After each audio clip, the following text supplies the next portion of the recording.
दोस्तों, वोटिंग से महज एक दिन पहले नीतीश कुमार ने एनडीए को एक बहुत बड़ा मैसेज दे दिया है और वो भी ये मैसेज पोस्टर्स के जरिए दिया गया है। अब तक एनडीए को लग रहा था कि नीतीश कुमार की तरफ से, जेडीयू की तरफ से जो सोशल मीडिया पर पोस्ट आ रहे हैं वो सिर्फ सोशल मीडिया तक सीमित रहेंगे, लेकिन नहीं, अब वो जमीन पर आ चुके हैं। इस तस्वीर को आप देखिए, पटना में इतने बड़े पोस्टर लगे हैं नीतीश कुमार के, जिसमें लिखा है 25 से 30 फिर से नीतीश। इसके साथ में ही बिहार का मैप बना हुआ है, नीतीश कुमार की तस्वीर आपको दिखाई देगी और ये बड़े से पोस्टर पटना के अलग अलग इलाकों में लगाए गए हैं और इनसे एक बहुत बड़ा मैसेज बीजेपी को देने की खास तौर से कोशिश की जा रही है, जो बार बार सीएम के नाम से मुकर रही है। हमने देखा जिस तरह से अमित शाह से जब सवाल किया गया तो उन्होंने कहा कि ये तो विधायक दल तय करेगा। ललन सिंह से सवाल किया गया, उन्होंने कहा कि विधायक दल तय करेगा कि आखिर कौन होगा सीएम। लेकिन नीतीश कुमार को मालूम था कि उन्हें आखिर क्या करना है, किस तरह से बीजेपी को समझाना है।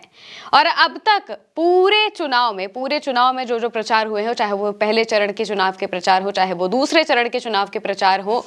एक वक्त के बाद नीतीश कुमार ने बीजेपी के नेताओं के साथ मंच साझा करना बंद कर दिया। जैसे ही संकल्प पत्र की घोषणा होती है, जैसे ही जो मैनिफेस्टो है वो लॉन्च किया जाता है, उस वक्त भी नीतीश कुमार इतने नाराज थे कि महज 30 सेकंड, 1 मिनट के अंदर ही वो वहां से चले जाते हैं और किसी से कोई बात नहीं करते हैं, ना मीडिया के सामने कोई बात बताते हैं, बल्कि अगले दिन वीडियो पोस्ट करके अपनी जनता को सीधे सीधे मैसेज देते हैं। और उसके बाद से कहीं पर भी ना ही वो नरेंद्र मोदी के साथ दिखाई देते हैं, ना ही वो बीजेपी के किसी और नेता के साथ मंच साझा करते हैं। वो सिर्फ और सिर्फ जेडीयू के प्रत्याशियों के लिए एक के बाद एक रैलियां करते हैं, बिहार के अलग अलग इलाकों में जाते हैं और खासकर जो उनका अपना इलाका है नालंदा, वहां पर सबसे ज्यादा समय बिताते हैं और वहां पर भी अलग अलग जो विधानसभाएं हैं वहां पर जाकर वो प्रचार करते हुए दिखाई देते हैं। इस बीच नीतीश कुमार ने बार बार बीजेपी को अल्टीमेटम दिया, बार बार ये कोशिश की कि बीजेपी सीएम के नाम का ऐलान करे। अपनी तरफ से उन्होंने पूरी कोशिश की और कहा कि आप सीएम के नाम का ऐलान कर दीजिए, कह दीजिए कि जब हम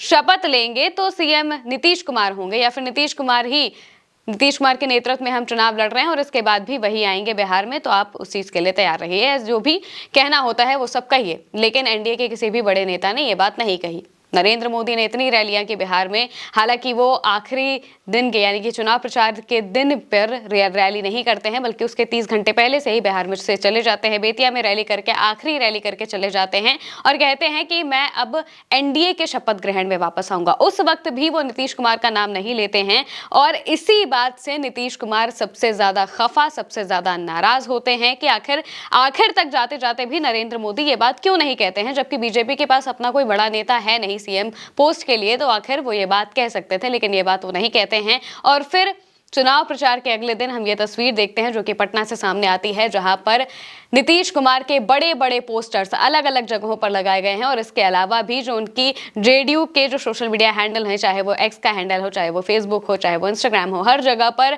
नीतीश कुमार के पोस्ट सामने आ रहे हैं, जिसमें क्या क्या लिखा हुआ है वो भी आप देख लीजिए। पोस्ट लिखा हुआ है 5 दिनों का इंतजार, फिर लौटेगी नीतीश सरकार। एक और पोस्ट है स्वावलंबन की ओर बढ़ता हर घर परिवार, 25 से 30 फिर से नीतीश सरकार। लिखा है सिर्फ 4 दिनों का इंतजार, फिर से नीतीश सरकार। एक और पोस्ट में लिखा है काम की गवाही, जनता का प्यार, फिर आ रही है नीतीश सरकार। ये एक के बाद एक पोस्ट जेडीयू की तरफ से किए गए हैं और वहीं जमीन पर भी हम ये पोस्टर्स देख रहे हैं जिसमें लिखा हुआ है 25 से 30 फिर से नीतीश। यानी कि नीतीश कुमार जानते हैं कि वो 25 से 30 में आएंगे, यानी कि 2025 में जब चुनाव होगा, जब नतीजे आएंगे तो वो सीएम बनेंगे। इस बात का कॉन्फिडेंस उनमें अब भी है, चाहे एनडीए कुछ भी कहता रहे, चाहे बीजेपी कुछ भी कहती रहे, चाहे अमित शाह आकर लाख बातें बोल दे, लेकिन उन्हें इस बात का कॉन्फिडेंस है कि वही सीएम बनेंगे। लेकिन आखिर वो कैसे सीएम बनेंगे ये तो वही बता सकते हैं।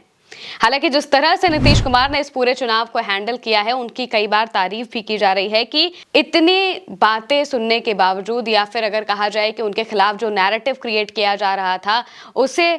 तोड़कर उन्होंने, जब पहले चरण का चुनाव हुआ तो ये बात अभी तक सामने आ रही है कि पहले चरण में बीजेपी को सबसे ज्यादा नुकसान हुआ है और जेडीयू को फायदा मिला है। अब ये फायदा इस वजह से भी हो सकता है क्योंकि बीजेपी के नेताओं ने उनके नाम का ऐलान नहीं किया था, या फिर ये इस वजह से भी हो सकता है क्योंकि जमीन पर जेडीयू के कार्यकर्ताओं ने बीजेपी की कोई भी मदद नहीं की थी और उन्हें उसे पूरी तरह से नकार दिया था। ये सभी चीजें कलेक्टिवली बिहार के चुनाव में बीजेपी को इफेक्ट करेंगी और फिर चुनाव के जो नतीजे आएंगे उसमें हमें एक बहुत चौंकाने वाली चीज देखने को मिलेगी। अब 14 नवंबर को नतीजे आने हैं, 11 नवंबर को दूसरे चरण की वोटिंग होगी। देखना होगा कि आखिर नतीजे क्या निकल कर सामने आते हैं। फिलहाल के लिए मेरे साथ इस खबर में इतना ही। आप देखते रहिए उल्टा चश्मा यूसी।